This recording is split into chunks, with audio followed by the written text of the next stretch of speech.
Singer Studio and Silver Reed, plus a few other names in other parts of the world at other times, are all basically the same machines. So today we're going to talk about the ribbers. The various models do vary slightly, but not very much. The basics are the same. So let's talk about setup. First, the main bed is attached to the table by means of special ribber clamps, which tilt it backwards. Then the ribber is attached to the main bed and also stabilized with more clamps. Ribber clamps look like this. These knobs go into the wide part of these slots and then slide to the narrow end, and then the screw is tightened down. It's all quite straightforward and almost obvious unless a mishap occurs, and the main mishap when buying a used machine is that you may not have the right ribber clamps, or occasionally they are in poor condition. Here are some similarities and differences that can occur and really fool you, because a lot of times you can mount to the clamp, but it will not hold the ribber in the right position with reference to the main bed, so it won't knit properly. Sometimes a close look at the manual and the illustration given will tell you if you have the right clamps, but not always. If you are having trouble getting good alignment, one of the first things to do is check with the dealer for Silver Reed machines and order a new set of clamps so you know they're in good condition and you know they're the right ones. When you are certain, fasten the clamps to the machine and the clamps to the table.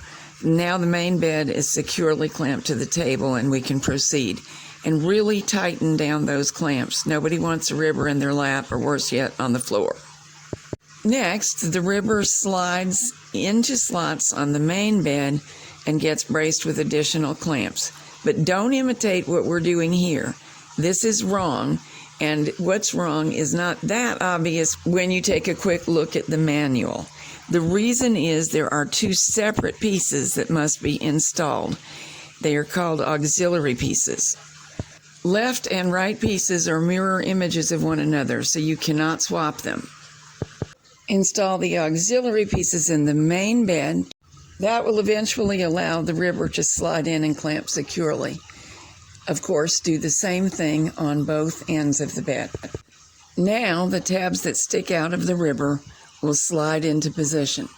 Of course, do this on both sides and then tighten this screw.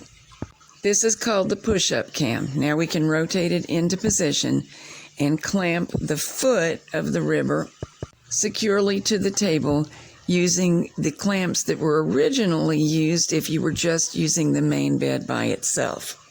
It is super important that this attachment be very secure. Now you can attach the ribber arm so that the two carriages will run simultaneously, and test to make sure all the needles will come out and knit properly. Before testing, make sure that you have selected a needle setup that will allow the needles to alternate. If it's full needle rib, that will be half pitch, but you must not let them crash into each other or terrible things follow. These are alternating, but not perfectly. They won't crash, so I can test it, but the ribber does need some adjustment. This one passed the first test, so we'll move on to using some yarn. And it didn't do perfectly on the second test.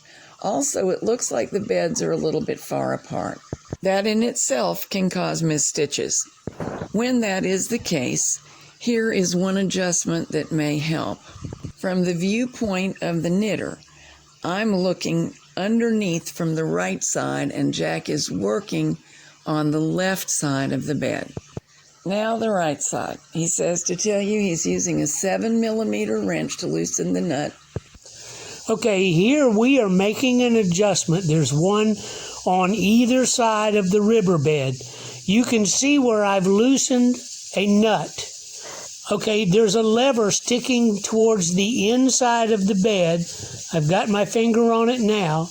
It operates in an eccentric slot behind the lift and lower lever.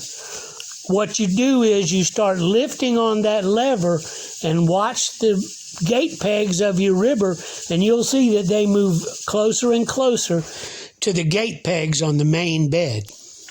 You do that on both sides, and you try to get them within a tolerance. The dealers tell me you should be able to stick a credit card in there, and it'll hang. It won't drop through. So that tells you about the thickness.